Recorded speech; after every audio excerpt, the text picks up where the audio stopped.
ಮೈಸೂರು ನಗರಾಭಿವೃದ್ಧಿ ಪ್ರಾಧಿಕಾರ ಮೂಡಾದಲ್ಲಿ ಸೈಟ್ ಹಂಚಿಕೆ ಹಗರಣಕ್ಕೆ ಸಂಬಂಧಪಟ್ಟಂತೆ ಮುಖ್ಯಮಂತ್ರಿಗಳ ಪತ್ನಿ ಈಗೊಂದು ಪತ್ರವನ್ನು ಬರೆದಿದ್ದಾರೆ. ಎಲ್ಲ 14 ಸೈಟ್ಗಳನ್ನು ಕೂಡ ನಾವು ಹಿಂತಿರುಗಿಸ್ತೀವಿ ಅಂತಂದ್ಬಿಟ್ಟು ಮೂಡಾ ಆಯುಕ್ತರಿಗೆ ಬರೆದಂತಹ ಪತ್ರ.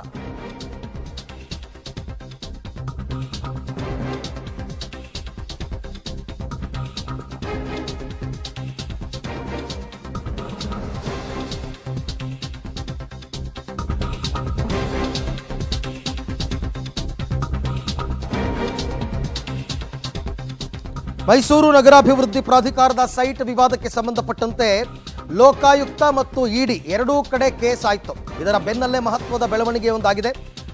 ಮೂಡಾ ಸೈಟ್ನ ವಾಪಸ್ ಕೊಡೋದಕ್ಕೆ ಮುಂದಾಗಿದ್ದಾರೆ ಮುಖ್ಯಮಂತ್ರಿಗಳ ಪತ್ನಿ ಪಾರ್ವತಿ ಅವರು.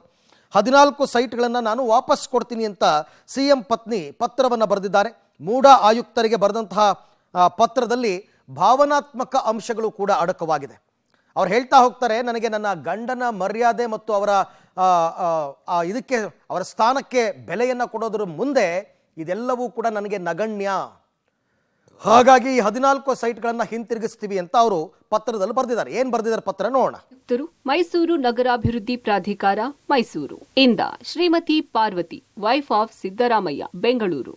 ಮೈಸೂರಿನ ಕೆಸರೆ ಗ್ರಾಮದ ಸರ್ವೆ ನಂಬರ್ 464ರಲ್ಲಿ 3 ಎಕರೆ 16 ಗುಂಟೆ ಜಮೀನನ್ನು ಪ್ರಾಧಿಕಾರವು ಭೂ ಸ್ವಾಧೀನವಿಲ್ಲದೆ ಉಪಯೋಗಿಸಿಕೊಂಡಿದ್ದಕ್ಕಾಗಿ ಪರಿಹಾರದ ಬದಲಾಗಿ ವಿಜಯನಗರದ 3ನೇ ಹಾಗೂ 4ನೇ ಹಂತದಲ್ಲಿ ನನಗೆ ಮಂಜೂರು ಮಾಡಲಾದ 14 ನಿವೇಶನಗಳನ್ನು ಹಿಂದಿರುಗಿಸುವ ಕುರಿತು ಈ ಮೇಲ್ಕಂಡ ವಿಷಯಕ್ಕೆ ಸಂಬಂಧಿಸಿದಂತೆ ಮೈಸೂರು ತಾಲೂಕು ಕಸಬಾ ಹೋಬಳಿ ಕೆಸರೆ ಗ್ರಾಮದ ಸರ್ವೆ ನಂಬರ್ 464ರಲ್ಲಿ 3 ಎಕರೆ 16 ಗುಂಟೆ ವಿಸ್ತೀರ್ಣದ ನನ್ನ ಜಮೀನನ್ನು ಪ್ರಾಧಿಕಾರವು ಭೂಸ್ವಾಧೀನವಿಲ್ಲದೆ ಉಪಯೋಗಿಸಿಕೊಂಡಿದ್ದಕ್ಕಾಗಿ ಮೈಸೂರು ನಗರಾಭಿವೃದ್ಧಿ ಪ್ರಾಧಿಕಾರದಿಂದ ಪರಿಹಾರವಾಗಿ ವಿಜಯನಗರ 3 ಮತ್ತು 4ನೇ ಹಂತದಲ್ಲಿ ವಿವಿಧ ಅಳತೆಯ 14 ನಿವೇಶನಗಳನ್ನು ಮಂಜೂರು ಮಾಡಿರುವುದು ನಿಮಗೆ ತಿಳಿದಿದೆ.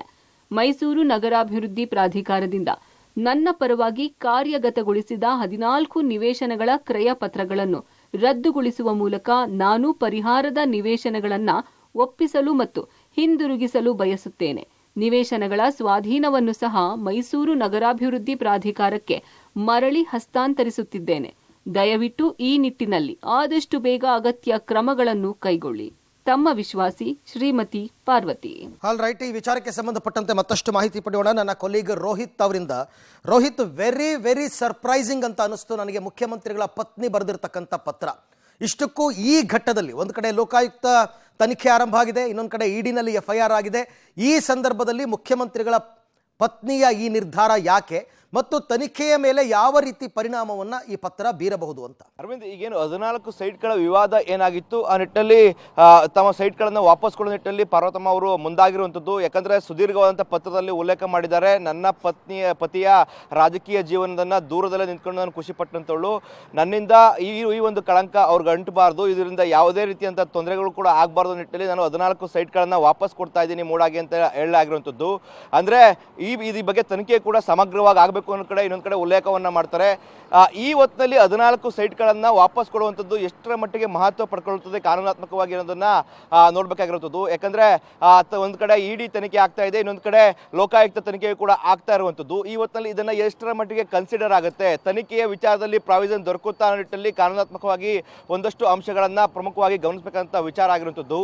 ಹಿಂದೆಯೂ ಕೂಡ ಬಿಜೆಪಿ ಪ್ರತಿಭಟನೆ ಮಾಡುವಂಥ ವೇಳೆಯಲ್ಲಿ ಸೈಟ್ಗಳನ್ನು ಹಿಂತಿರುಗಿಸಿ ಅಂತ ಕೂಡ ಆಗ್ರಹ ಮಾಡಿದ್ರು. ಆ ಸಂದರ್ಭದಲ್ಲಿ ಇದು ಯಾವ ಕೆಲಸಗಳು ಕೂಡ ಮುಂದಾಗಲಿಲ್ಲ. ಆದರೆ ಇದೀಗ ಲೋಕಾಯುಕ್ತ ಮತ್ತೆ ಇಡಿಯಲ್ಲಿ FIR ದಾಖಲಾದ ಬಳಿಕವಾಗಿ ಪಾರ್ವತಮ್ಮ ಅವರು ಈ ಒಂದು ನಿರ್ಧಾರವನ್ನು ತೆಗೆದುಕೊಂಡಿರುವಂಥದ್ದು. ತಮ್ಮ ಸುದೀರ್ಘ ಪತ್ರದಲ್ಲಿ ಕೂಡ ಭಾವನಾತ್ಮಕ ಅಂಶಗಳನ್ನು ಕೂಡ ಉಲ್ಲೇಖ ಮಾಡಿದ್ದಾರೆ.